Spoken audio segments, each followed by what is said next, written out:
Assalamualaikum warahmatullahi wabarakatuh. Salam sejahtera bagi kita semua. Eh, yang saya hormati dosen penguji dari Politeknik Negeri Jakarta dari bidang teknik elektro. Yang saya hormati dosen pembimbing saya Bapak Sila Wardono selaku dosen pembimbing saya. Izinkan saya untuk mempresentasikan hasil laporan praktik kerja lapangan saya, yaitu perancangan kebutuhan UPS (Uninterruptible Power Supply) pada perangkat jaringan atau switch.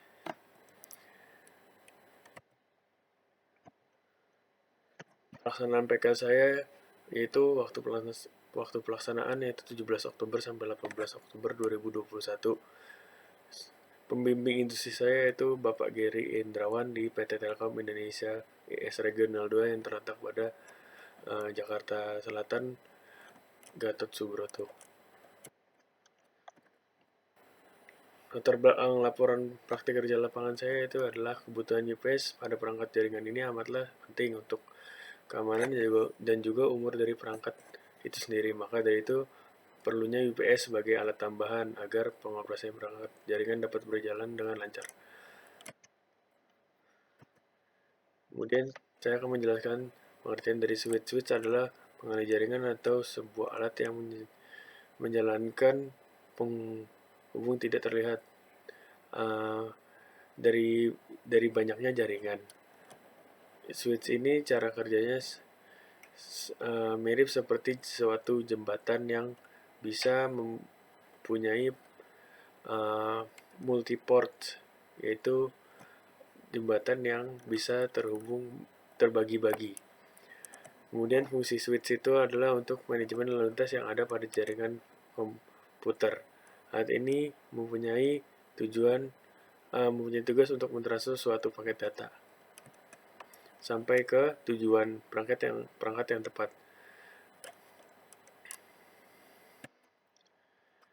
Kemudian ada pengertian UPS, yaitu adalah perangkat elektronik yang mampu menyediakan cadangan listrik sementara ketika arus listrik utama sedang terputus. UPS mampu memberikan perlindungan hampir seketika sesaat terjadi pemutusan sumber listrik. Perangkat UPS ini dapat digunakan untuk melindungi segala jenis alat elektronik yang sensitif terhadap ketidakstabilan arus dan tegangan listrik.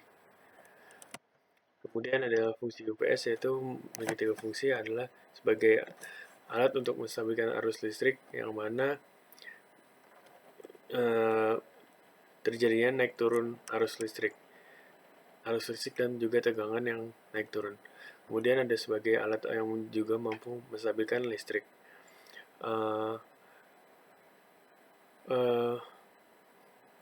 Kemudian ada sebagai alat bantu backup daya yang memang ketika terjadinya pemadaman, UPS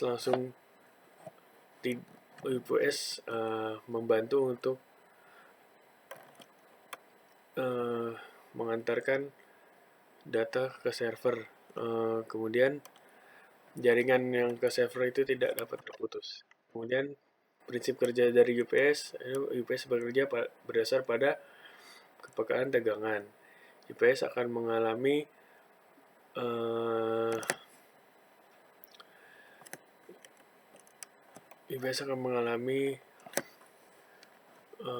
penyimpangan jalur voltase, sebagai contohnya yaitu adalah kenaikan tajam dan juga penurunan serta gelombang dan juga adanya penyimpangan. Kemudian jenis-jenis UPS itu ada standby, line interaktif, dan online double conversion. Untuk standby yaitu yang paling kecil dia jenisnya, pemakaian kecil maksudnya, dan jenis UPS ini pada umumnya digunakan untuk penggunaan pribadi. Dan kemudian line interaktif UPS yaitu untuk penggunaan menengah, misalnya pada bisnis skala kecil. dan jenis ini dengan mirip seperti standby UPS, tetapi kemampuannya lebih baik untuk mengatur tegangan secara otomatis. Kemudian ada online double conversion UPS. UPS yang satu ini daya utama yang digunakan bukan dari suplai yang masuk, tetapi suplai yang masuk tersebut masuk ke baterai, lalu dari baterai menyalurkan langsung ke output yang akan digunakan. Dan online double conversion ini ada tipe untuk smart dan juga yang bisa connect ke jaringan atau internet. Kemudian ada kesimpulan, yaitu UPS yang dibutuhkan pada perangkat jaringan adalah tipe UPS online double conversion, di mana UPS tersebut tidak memutuskan arus listrik sehingga perangkat jaringan akan selalu aman dari terjadinya pemadaman.